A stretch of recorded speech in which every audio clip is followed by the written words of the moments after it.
Good morning, good afternoon, good evening, wherever you are watching this.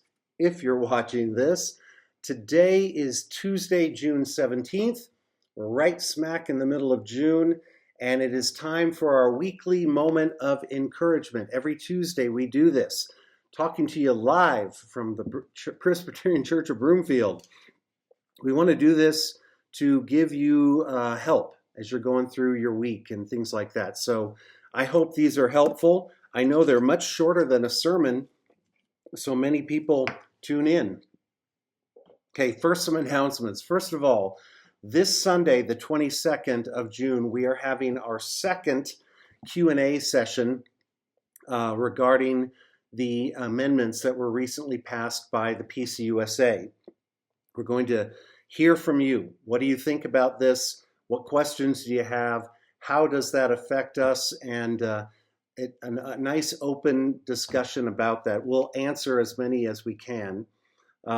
Second, Susan Bailey has asked me to ask you if anyone has a good, reliable car that they're willing to sell or donate. Susan has a family that she's trying to get a vehicle for. I don't know how much they could pay for it, but if you have a car or know of one, call Susan Bailey so we can find out if that'll help this family.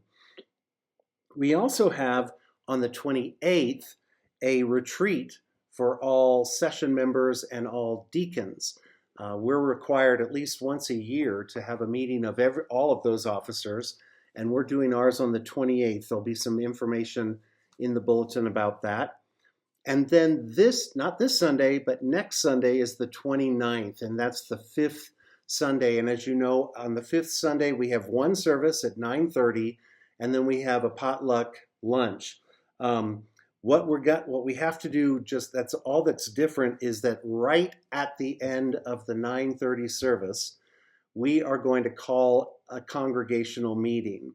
And that is for the sole purpose of electing Butch Bailey as a deacon and Bob Pearson as an elder. Meeting should take about a minute and a half. So we'll do that right after, and then we can all go up to have brunch. Okay, here's the verse for today. John 20:27. Put your finger here.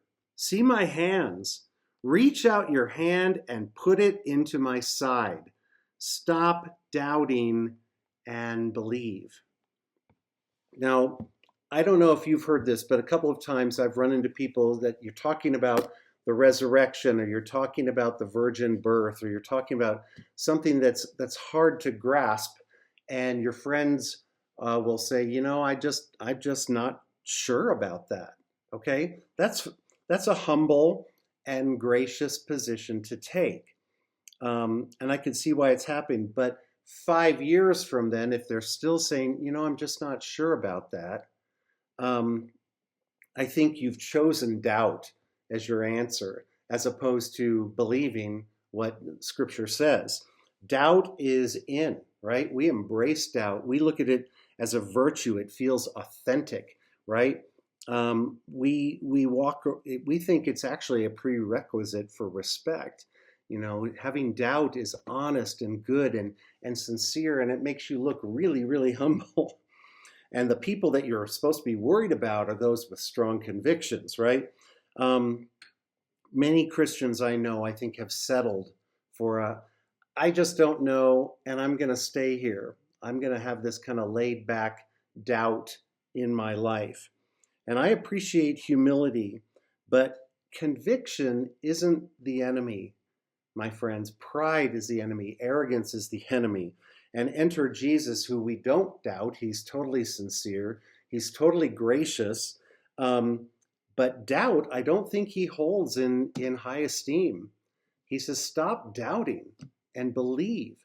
And my question for you is, where has doubt kind of crept into your life? Have you made agreements that this is the only answer I'm ever going to get, and I'm just going to hold that? And I don't think Jesus wants you to doubt. He wants you to believe and to make that decision. So my question again, has it crept into your life? Are you making agreements with this?